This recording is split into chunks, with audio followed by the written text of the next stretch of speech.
कहते हैं कि सिक्के के दो पहलू होते हैं। जहां एक तरफ आपके प्रशंसक खड़े होकर तालियां बजाते हैं, वहीं दूसरी तरफ कुछ लोग ऐसे भी होते हैं जो खड़े होकर आपके ट्रोलिंग का इंतजार करते हैं और आपको ट्रोल करने के लिए आपकी कोई ऐसी कमी जरूर खोजते हैं जिससे वो आपको ट्रोल कर सके। नमस्कार, मैं नागेंद्र दीक्षित और आप देख रहे हैं दिल जले न्यूज। आज मैं ये बात इसलिए कर रहा हूं क्योंकि Sanju Samson, India versus West Indies के मैच में संजू सैमसन अगर ना होते तो शायद टीम इंडिया का सफर वेस्ट इंडीज के मैच तक ही था।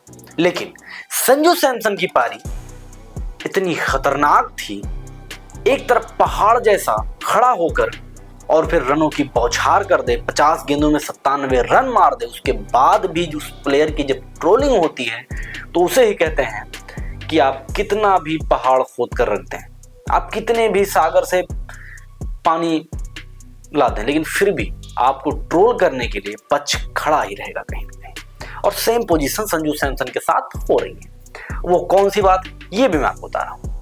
दरअसल संजू सैमसन ने जो शॉट मारे वहां पर मैन ऑफ द मैच की जो ट्रॉफी वगैरह ली, तो वो सारे जो फोटोज थे वो उनके सोशल मीडिया अकाउंट पर स्टोरी लगी हुई थी और उसी दिन पोस्ट किया था। जबकि संजू सैमसन ने मात्र एक पोस्ट किया था, लेकिन बाकी सारे जो पोस्ट थी वो पोस्ट बीसीसीआई की तरफ से थी।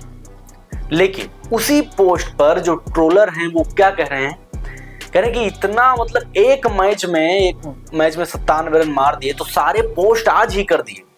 मतलब आप ये सोचिए कि उस टाइम पर भी उस प्लेयर ने टीम इंडिया की इज्जत बचाई, टीम इंडिया के लिए 97 रन जोड़ा और उसके बाद भी उसको ट्रोल किया जा रहा है।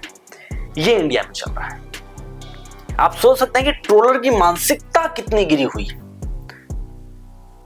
और दूसरी बात, उस मैच के दौरान जब हमने ये देखा कि संजू सैमसन एक तरफ खड़े होकर 97 रन मारे, लेकिन हम एक प्लेयर की बात भूल गए। वो प्लेयर था शिवम दुबे। क्योंकि जिस सिचुएशन पे आखिरी टाइम पे 19वें ओवर में चल रहा था मैच, अगर उस सिचुएशन पे शिवम दुबे आकर जो 2 चौके लगाए थे वो चौके ना लगते तो शायद ही हमारी टीम सेमीफाइनल में ना पहुंचती। ये बात किसी को नहीं पता, लेकिन ये बात किसने बताई, जब मैच खत्म हुआ और बुमराह मतलब जसप्रीत बुमराह साहब मैच पोस्ट दे रहे थे, तो उस वक्त जसप्रीत बुमराह के मुंह से ये बात निकली कि जिस टाइम पर हमको 2 चौकों की आवश्यकता थी, जिस टाइम पे हमको उन 2 चौकों की सबसे ज्यादा आवश्यकता थी, अगर 2 चौके ना लगते तो शायद ही इंडिया मैच क्वालिफाई नहीं कर पाता और सेमीफाइनल में नहीं पहुंच पाता। तो हमें इस बात का ध्यान रखना चाहिए कि जिस प्रकार हम एक प्लेयर की सबसे ज्यादा बड़ाई कर रहे हैं, तो कहीं ना कहीं उस मैच को जीतने में बाकी भी प्लेयरों की भूमिका है।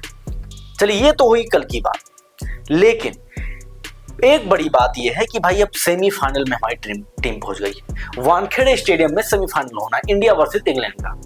लेकिन मैं आपको एक बात याद दिला दूं कि इंडिया वर्सेस इंग्लैंड के मैच में ये कोई पहली बार नहीं है जो सेमीफाइनल में पहुंचा है। ये तीसरी बार है जब इंडिया और इंग्लैंड का सेमीफाइनल मैच हो रहा है। पहला मैच 2022 में इंडिया वर्सेस इंग्लैंड का सेमीफाइनल हुआ था। उस सेमीफाइनल में इंडिया हार गई थी और इंडिया सेमीफाइनल को क्वालिफाई नहीं कर पाई थी और इंडिया का सफर वहीं सेमीफाइनल से खत्म हो गया था। उस साल भी इंग्लैंड ने इंडिया को हराकर सेमीफाइनल में और फिर फाइनल में भी जिस टीम से उसका मैच था उसको भी हराकर इंग्लैंड ने ट्रॉफी उठाई थी। 2024 में जब रोहित शर्मा कप्तान थे, जब जो 2024 में हम चैंपियन बने थे, उस टाइम पर भी इंग्लैंड सेमीफाइनल में इंडिया के ही खिलाफ खेली थी। मतलब 2022 में भी, 2024 में भी। और उस बार रोहित शर्मा की कप्तानी में इंग्लैंड को करारी मात मिली थी और इंडिया ने फाइनल में साउथ अफ्रीका के साथ खेल के चैंपियन बना था, मतलब T20 वर्ल्ड कप जीता था। लेकिन अब इस बार भी 2026 में जब एक बार तीसरा वर्ल्ड कप आया, तो इसमें भी इस वर्ल्ड कप में इंग्लैंड और इंडिया का ही सेमीफाइनल पड़ा। अब आप ये इत्तेफाक समझें या फिर ये किस्मत कि बैक टू बैक 3 बार से इंडिया सेमीफाइनल में पहुंच रहा है और इंडिया सेमीफाइनल में पहुंचने के साथ साथ इंडिया के साथ ही इंग्लैंड भी सेमीफाइनल में पहुंच रहा है और दोनों की लड़ाई सेमीफाइनल में ही होगी। अब देखना यह है कि इस बार सेमीफाइनल से कौन फाइनल में जाता है, इंग्लैंड जाता है या इंडिया जाती है। और जहां अगर हम बात करें वानखेड़े स्टेडियम की और वहां के परफॉर्मेंस की, तो कुछ लोग ये बोल रहे हैं कि अभिषेक शर्मा का फॉर्म नहीं है, अभिषेक शर्मा को ड्रॉप कर देना चाहिए उस मैच में। तो ये सबसे बड़ी बेवकूफ़ी होगी, क्योंकि अभिषेक शर्मा ने ही वानखेड़े स्टेडियम में इंग्लैंड के खिलाफ ही 135 रनों की ताबड़तोड़ पारी खेली थी। तो उस पारी को अगर हम भूल जाएंगे तो शायद अगर हम अभिषेक शर्मा को ड्रॉप करेंगे तो कहीं ना कहीं बड़ी बात हो सकती है। लगातार कई मैचों में फ्लॉप रहे अभिषेक शर्मा, उसके बाद भी T20 रैंकिंग में नंबर 1 रैंक पर।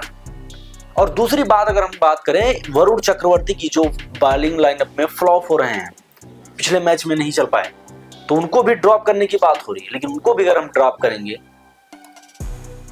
तो भी ये बात नहीं बनेगी, क्योंकि वो भी T20 विकेट टेकर रैंकिंग में फर्स्ट नंबर पर वरुण चक्रवर्ती। और वरुण चक्रवर्ती अगर उनको हम ड्रॉप करेंगे तो हम मानते हैं कि कुलदीप यादव को अगर ले जाए तो ठीक है, कुछ अच्छा हो सकता है, उनकी भाई सकारात्मक बॉल होती है, लेकिन फिर भी हमको रखना पड़ेगा। यहाँ पर एक बात और चल रही है कि शिवम दुबे को जो हार्दिक पांडे के बाद आते हैं उनको हार्दिक पांडे से पहले भेजा जाए, ये भी बात चल रही।